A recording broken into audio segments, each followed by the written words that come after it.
Баршаңызға сәлем. Арнаға қош келдіңіздер. Видеоны көрмей тұрып лайк басып, тіркелу батырмасын баса кетіңіз. Танымал әнші, актриса Сара Амангелді көп көзіне түспегелі біраз уақыт болды.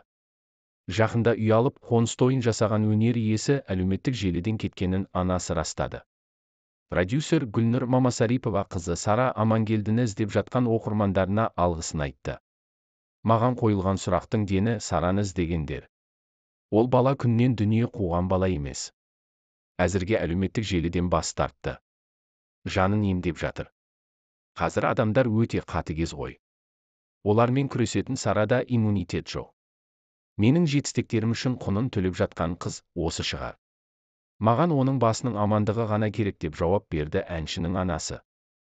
Желі қолданушылардың бірі, 3 қызыңызбен бірге тұрасыз ба деген сұрағына үшеуімен де тұрмаймын.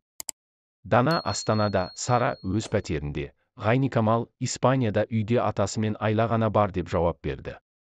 Сондай-ақ продюсер Келінжан сериалының жалғасы түсірілмейтінін айтты. Өмірімнің ең бір маңызды кезеңінде дүниеге келген Келінжанның миссиясы аяқталды. Сарадан басқасына еншісін беріп, дүниесін төлеп, атағын да ақшасын да ұстатып қоштастым. Ешкімнің ақысы қалған жоқ деп ойлаймын. Енді ондай жоба бола ма, жоқ па, оны да білмеймін. Келінжан жүрегімде мәңгі қалады деп жауап берді. Еске салайық, әнші жақында отандық Жар фильмінде басты рөлді сомдап, әнші Тұрар Ыдырыспен танысқан болатын. Видео ұнаған болса лайк басып, арнаға тіркеліп, пікір қалдырып кетіңіз құрметті көрермен.